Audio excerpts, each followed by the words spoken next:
welcome back to my channel. So in this video I am going to explain how we have to set up an environment on an Azure. So what I am going to do, I am going to install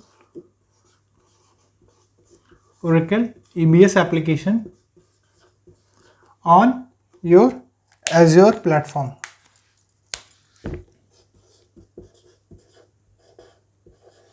Okay, so the platform that we are going to use will be your Azure, and then on top of it how we are going to install Oracle E-Business Suite, that we are going to see.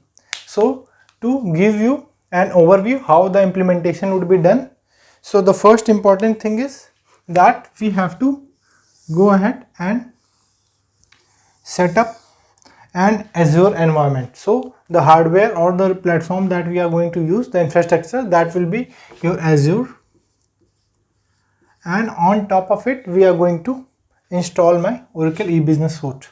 So in Azure, what I'm going to do, the first thing is I will be installing it on a Linux system.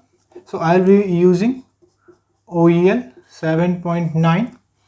So first we have to provision that infrastructure on my Azure.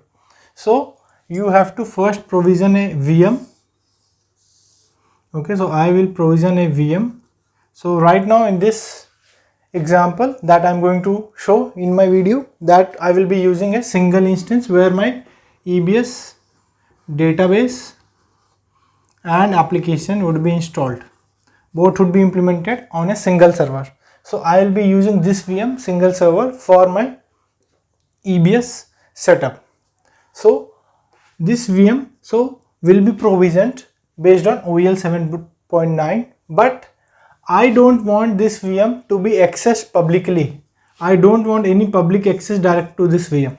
Okay, so I will not use any public IP here. Okay, only private IP will be used. Now if I am using a private IP, then how would be I accessing this VM? So I will be accessing a VM from another Windows machine that I will be using. Again, that will also be on Azure platform, Windows system, that will be connecting to this subnet.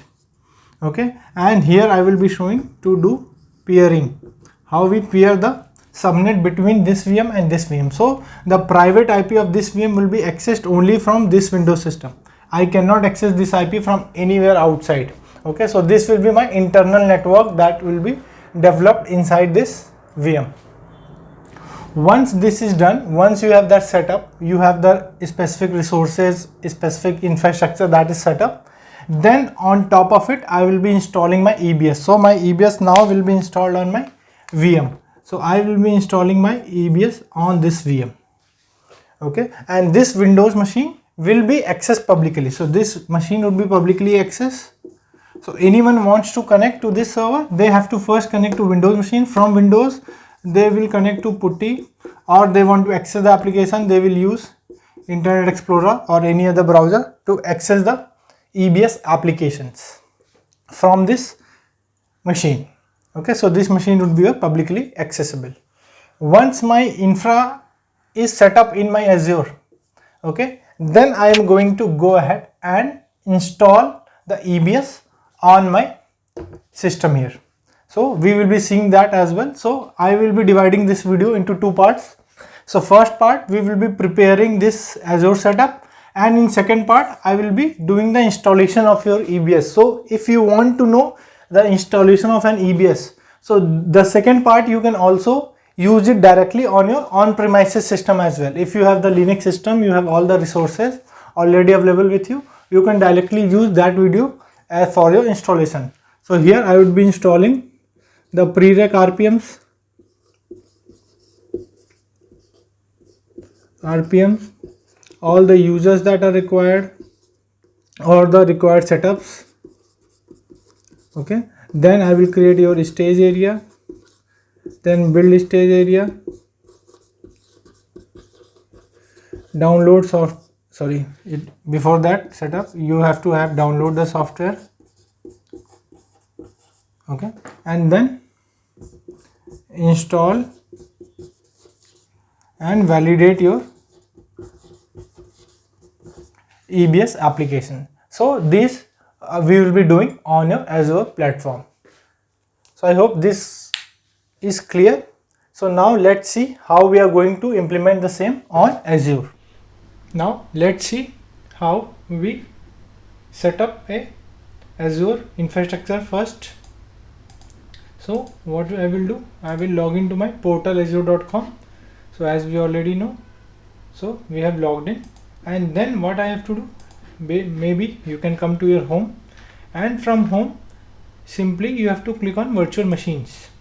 Okay, so there are two things, either you can do in two different ways, or you can create a resource group first and then do, or you can create a resource group at the time here as well. So whichever method you prefer, you can do it.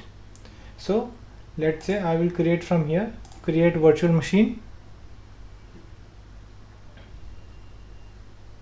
Okay, so I will say my subscription would be free tier because this is a free tier account, and then I don't have an existing resource group, they are for different. So I will create a resource group for my Linux. So I will say a resource group name as Fun EBS Linux.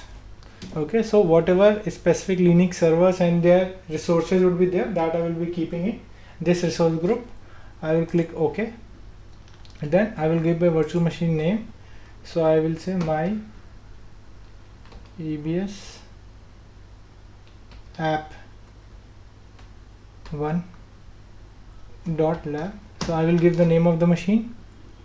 Okay, then what location? So I will prefer somewhere in US. I will select that US region. Okay, so let's say I will say US West. Okay, I don't want any redundancy right now, so I will leave it. And which Linux? I will take Linux Gen 2. Okay, and I will select a size. So I will be needing some size around 16 GB. So I will select a 16 GB system. Okay, now then I can go ahead with password, and I will create a user. Let's say I will create a user Himanshu, and I will give a password as. So you have to give a password with minimum 12 characters.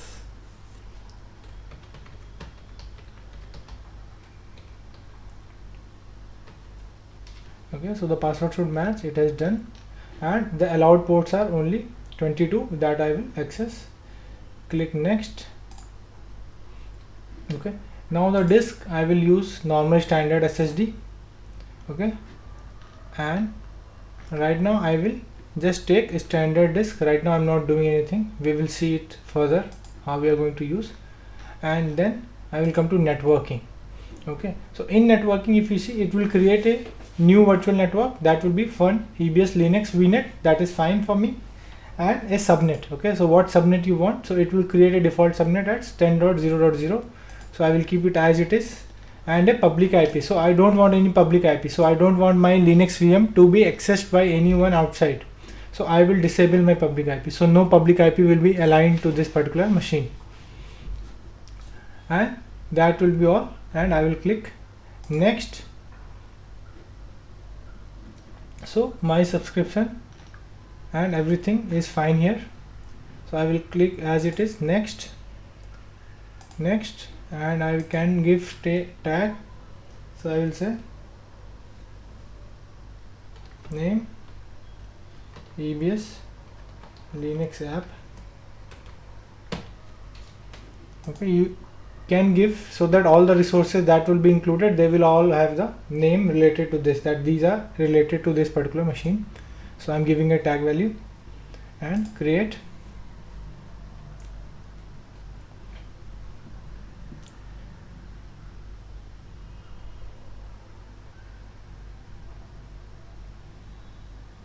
Okay, so first it will do a validation, and once the validation is done, it has passed the validation, and I will say okay, create my machine. So I will click on create.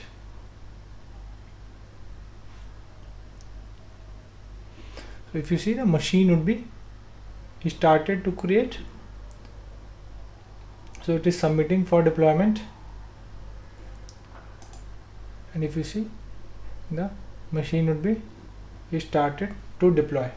So it might hardly take 2 to 3 minutes to complete deployment of the machine.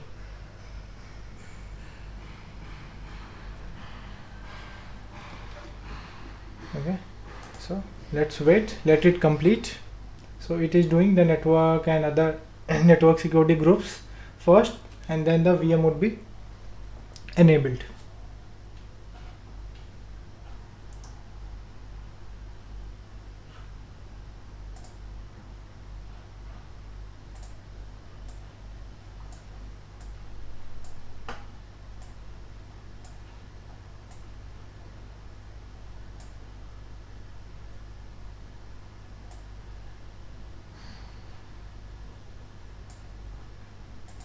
So now it has also done. I think now my machine is getting created here. Let it complete. Okay, so almost my machine is also done, and this deployment is successful here. Okay, I will close this. I will go back to my home. I will go to virtual machines, and if you see it here, my machine is there. Okay, and it has a private IP. But how do I connect it? Right, I cannot connect to this machine. I don't have any public IP. Private IP cannot be connected. So for that, what I've explained earlier, we will be going ahead and needing a specific Windows machine that I would be creating to go ahead and access that machine, and that Windows machine will be having a private IP address. So I will come back to my virtual machine, and I will create one more new machine. Okay, and I will create a new machine, my Wind Mac. Okay, so this will be my Windows machine resource group. Okay, so all the resources related to my Windows will be grouped under this resource group. So I prefer to use resource groups so that I can easily group them together, and I can say my Wind machine. Okay. Mac 1. Okay, where do you want? Let's say I will keep it in central India. So the Linux server I have placed on my US region, whereas let's say this Windows I will keep it in the India region. And I don't want Linux, so I will say Windows 10 Pro. That will be selected, and I don't need this much bigger capacity, so I will use a simple machine with, let's say, lower size, which can handle the load. So let's see, so you will see the price here, how much price it will cost. Okay, then even let's say I will reduce a little bit more based on the sizes. I need a very general purpose, so I will use this one and select. Okay, so it will be just a 4 GB RAM system. Then I will again create a user ID to connect, so I will use simple Himanshu, and the password would be whatever you want to give. Make sure it is 12 character. Okay, and it should be combination of your uppercase, lowercase, and numbers and characters.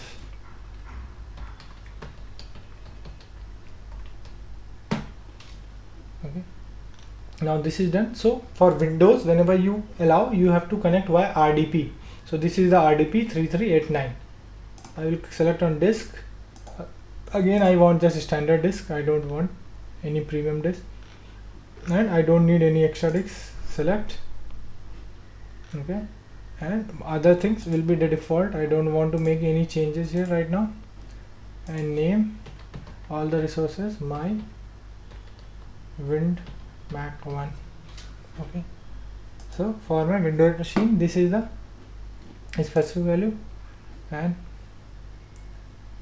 just a second, it has validation failed. I think I have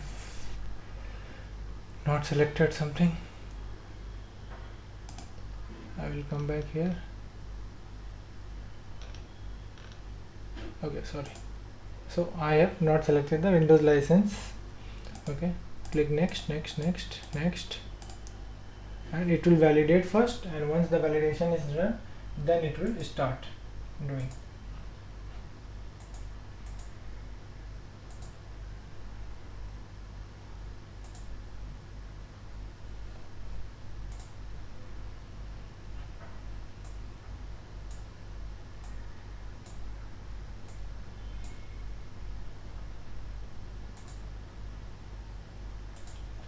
So my machine is validated. Now I will click on create. So it will start creating my Windows machine as well. So let it complete quickly.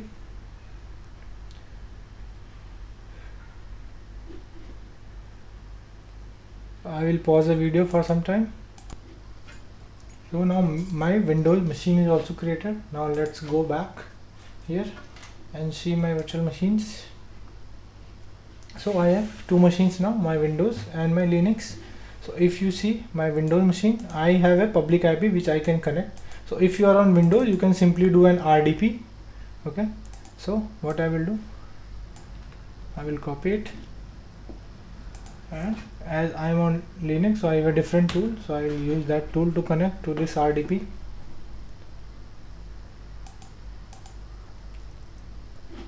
And I will connect to this machine based on the IP address whatever you have given. Okay, enter.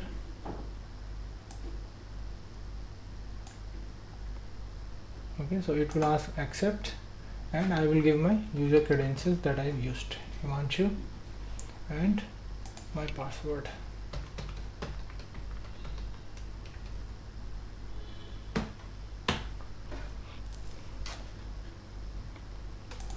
So it will connect.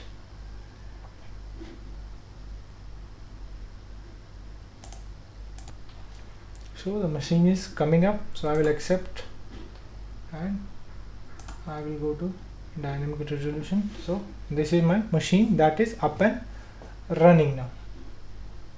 Okay, which has been started here. Okay, so you can see various options. Okay, so now next thing, that now how this machine is going to connect to my Linux machine. Okay, so first important thing is I will download something called as Putty or MobaXterm. So any specific tool whichever you want, you can download. So I will cancel this, and I will open my browser here.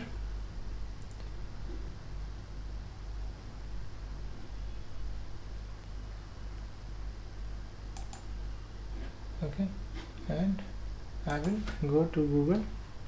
Okay, so you can either use Putty, or I normally prefer to use a tool called as MobaXterm. Okay, so it's also free,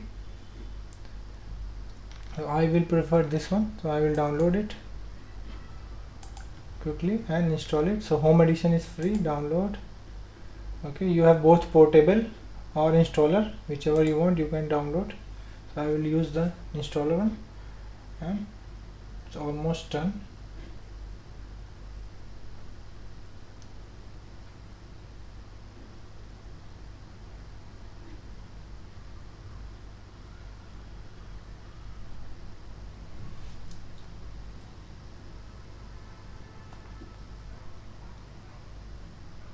Okay, so the installer is downloaded. Now I will go to my downloads.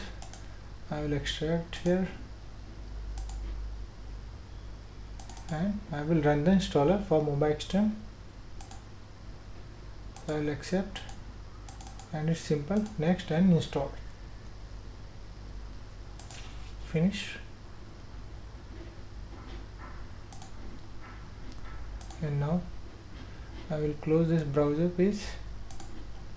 Okay, and MobaXterm is installed here. If you see on the desktop, let's click, see open. So first time it might take a little bit time to open up.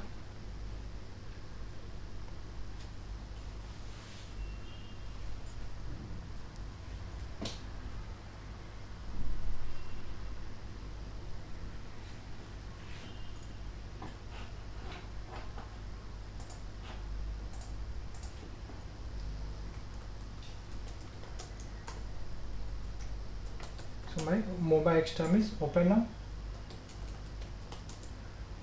So I will allow and open. So now from here I can connect SSH whichever IP want. So if I go here, so if you see my Linux, this is my private IP. Okay, so if I try to connect this will not be connected. 10.0.0.4, this will not be allowed to connect. Okay, so I don't have any specific keywords, so let it be. So I will click on OK.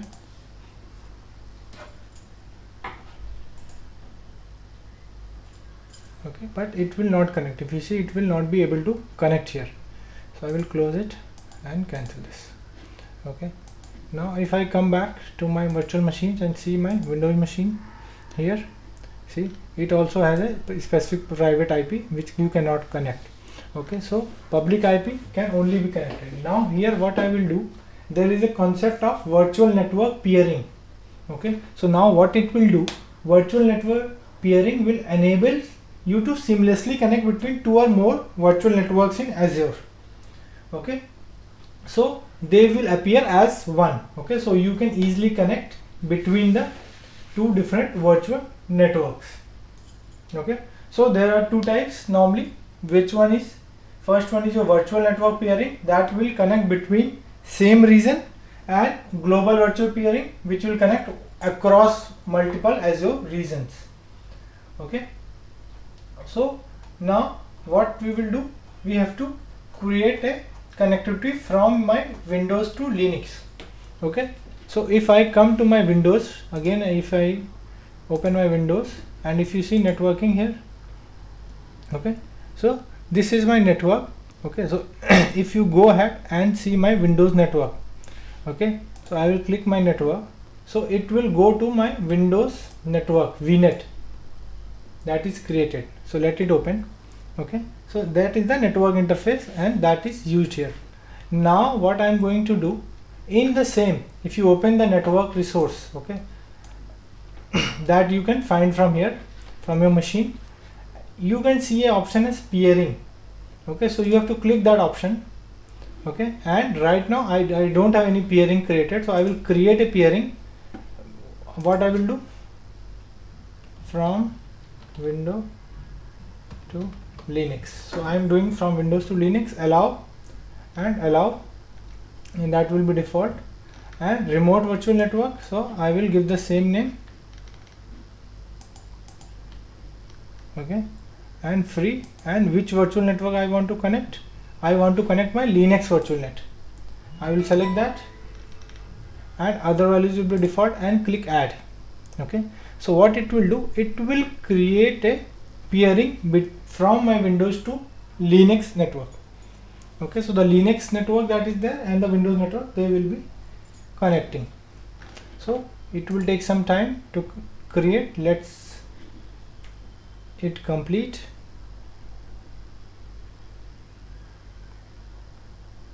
Okay, so it will be created. So let it create. I will pause the video. Until then, leave it. It's almost done. Okay, so now the peering is done, right? If you see, now from Windows I can connect to my Linux network. Okay, and peering status is connected right now. Now I will go back to my machine and see, this was my machine that I was connecting private IP. Now if you see, it will allow me to connect to my Linux machine that I have deployed.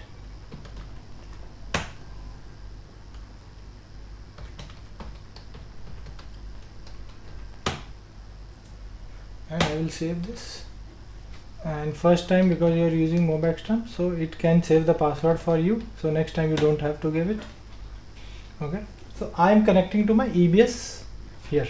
Okay, if you see here, I am connected to my EBS system here, and if I ping, it will resolve to my private IP address that is there. Okay, so I am successfully connected and a peer network is created. Okay, so this is my infrastructure that is set up. Now few more things I will quickly do. Okay, I will give the link in the description, how to install VNC server on this Linux and how to increase the swap space. Okay, so those two things also we will do in the same video part, and then next part I will show you how we are going to install the EBS. Okay, so let's first increase the swap space. Okay, so to increase the swap space, what you have to simply do, connect as root. So I will do sudo su hyphen, and now I will open a file called as vi/etc wa agent. I will give the link or the video and the code also, so you can directly use that, copy paste if you want, and then you will just simply go ahead and click on this agent. So this is a Azure Linux agent configure, and if you search for something as resource here, okay, so resource, it will say what is the resource disk. So whatever resource you want to configure, it will configure it, mount resource, and I want to enable my swap, so I will say enable as y. Okay, and swap size right now it's 0, so I want to give it 16 GB, so I will insert 16 GB would be 16384 MB. Okay, and disk format is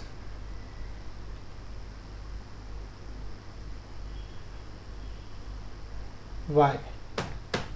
Okay, in case disk is not formatted, it will format that disk. Okay, so it will create a swap file of 16 GB. Once this is done, save it, save the file, and next what I will do, I will restart service agent restart. So the Azure agent for Linux, I will restart that service, and it has been restarted. Now if you see what is my space, swap space, it's almost 16 GB now here. Okay, so my swap has been done. Next thing what I have to do, I have to install VNC. Okay, so VNC is a GUI that will be used for installation of my EBS. Okay, so EBS installation will be done in GUI.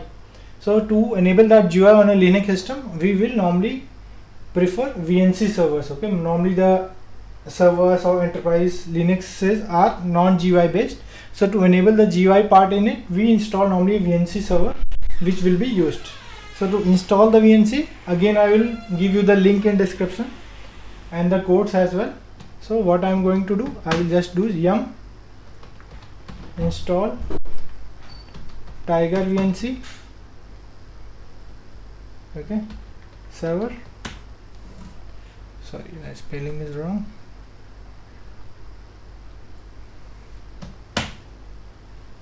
Okay, so it will install the tiger VNC, so let it do quickly.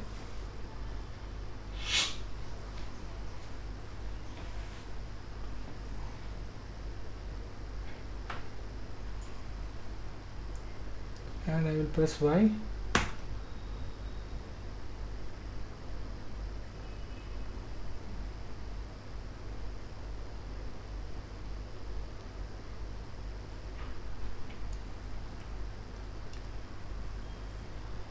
And almost the installation is completed, so it will just quickly set up.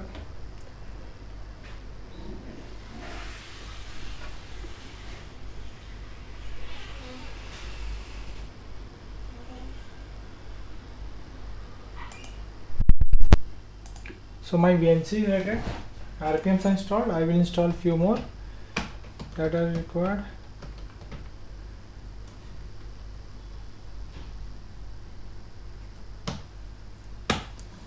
Extra, press Y.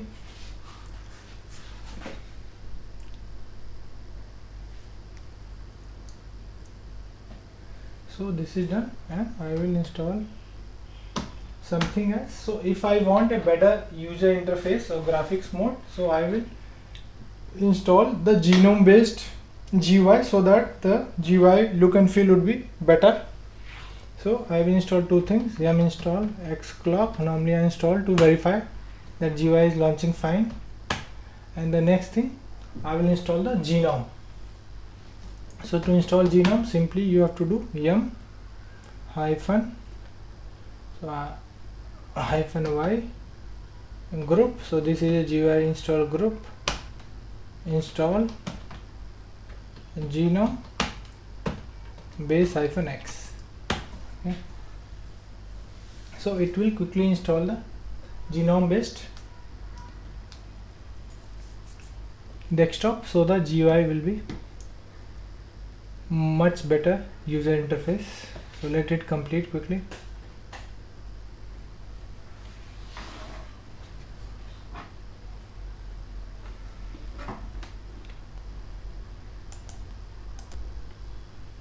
So it has started the installation. So it will download the required package. So it will take some 5 to 10 minutes. So let's pause the video till then. So the installation of gnome has been completed. Now whenever we will start the VNC, so it will run on 5901 port. So we have to do two things: enable the firewall and also enable the port on security group. Okay, so what we will simply do, first we will do firewall cmd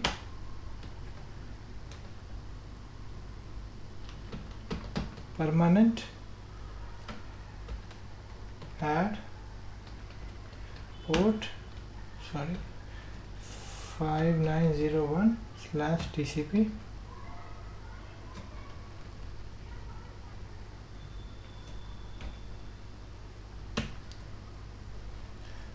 Okay, so this is success. Now I will reload the firewall on -cmd -reload.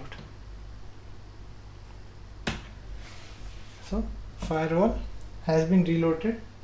Now first restart. So first start the server, VNC server. So first time when you will be starting, so it will ask for a password.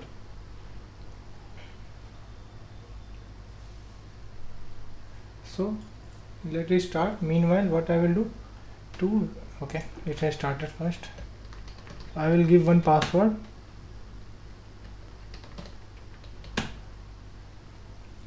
So I don't want any view only password. I will give n, and it will start the VNC. Okay, so VNC has been started here. Now to connect to this VNC, I will need a VNC viewer. Okay, so what I will do, again I will go to Google and download VNC viewer. Okay, so I will download the VNC viewer to access. So as I am on Windows, I will simply quickly download the viewer for 64-bit. It has downloaded. I will go to my downloads and install it. I will accept, next, and it has fixed the installation. VNC viewer is done. Okay, so if you go ahead and see VNC, so I move it to desktop, Windows start, not moving. Okay, anyways, so I will open VNC viewer, and I don't want to send, got it. Okay, now you have to connect. So what I will do, I will use this is specific detail, copy and paste and enter. Okay, so what it will do, it is unable to know this host name. What is this host name? Okay, so you have to add this particular host name in your etc host and map with your IP. So because right now we don't have any single DNS from where this is being accessed. Okay, so what I will do, I will open Notepad, okay, and run as administrator, and then I will open a file, and that file would be in your network, this PC, C drive, Windows, system 32, drivers etc. Okay, so you will not see anything, so you have to do all files and open the host file, and you have to enter the host name with the IP. So I will use my host name this, and the IP will be the same IP ping. So my IP will be 10.0.04. so the IP will be 10.0.0.4 and host name, and without domain also I will give without this and save it. So I have saved the file. Now if I go to VNC and try to connect, so see it will able to connect to this particular. I will continue and do overview. So I am able to connect to my Linux machine, the same Linux machine, but from VNC. So you will see a better GUI interface here. So this we will be needing when we are going ahead and installing your EBS. Okay, so this we have completed here to set up our infra to connect to that system. Okay, now if you will see it here, we don't have any disk where we will be doing the installation. Okay, so we will add an additional disk as well. So if you see df-h, you don't have an lsblk. So right now you have only 2 disks that are already internally used. So I will use another disk. So I will go to my virtual machines, my lab machine, and I will go to the disks. Okay, and you can attach a disk, create and attach a new disk. Okay, and I will say this could be standard. Okay, and what should be the size? Okay, so I will give around 400 GB. Okay, and save it. Okay, sorry, disk name EBS Linux data, sorry, data disk 1. Okay, and it's 400 GB, and save it.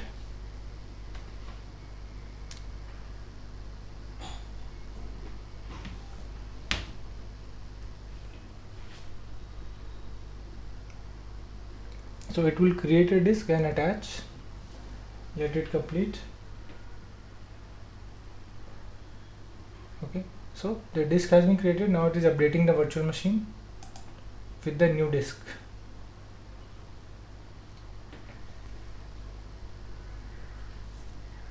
Okay, so this has been updated successfully and new disk is there. Now if I come back here, okay, and see df-h, okay, so you will not see that disk, but let's say I will do lsblk. Okay, so now you can see a new disk that is attached, that is 400 GB disk here. Okay, that is a 400 GB disk that has been attached here. Okay, so that same disk I have to mount. Okay, so I will use the LVM to mount. So I will create pv create /dev/stc. Okay, so a physical volume gets created. Now I will create a volume group, vg create EBS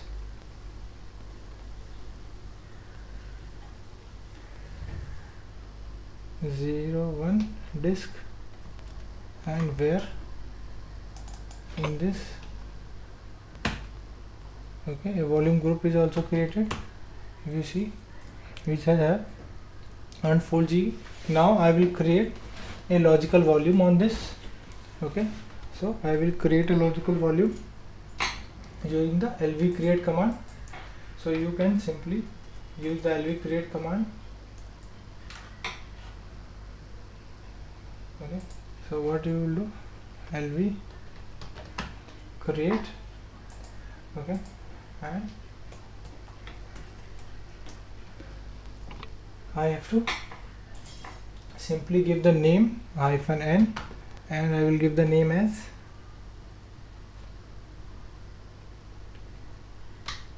let's say I will give the name of volume as volume 1. Okay, and I want to use 100%, so I will give 100% free, and the VG name was EBS01 insert, and this okay. So it will create a LVM here, so LVS has been created. Okay, now if you want to see the detail LV display, so you can see this is a volume that is created. Now I will mount this where mkdir, I will create a directory u01.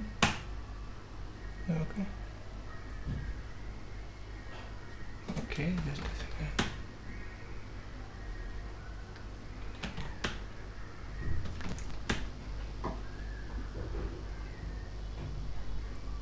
Okay, so what I will do, I will create another mkdir. Let's say I will give it name as /d01. Okay, disk01 mount. So I will create and I will mount it here. So before mounting, what I have to do, I have to format this file system. So what I will do, mkfs. Okay, so you have multiple options, so I will use .xfs and my file system. Okay, so a file system would be created on this, and then I will attach it. So to make it permanent, I will do it in my fs tab.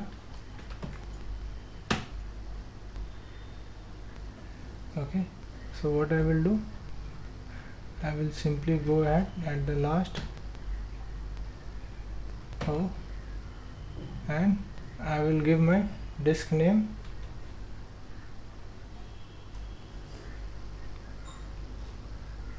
Okay, then where I want to mount it, D01, and I will keep it as XFS defaults and 00 and save it.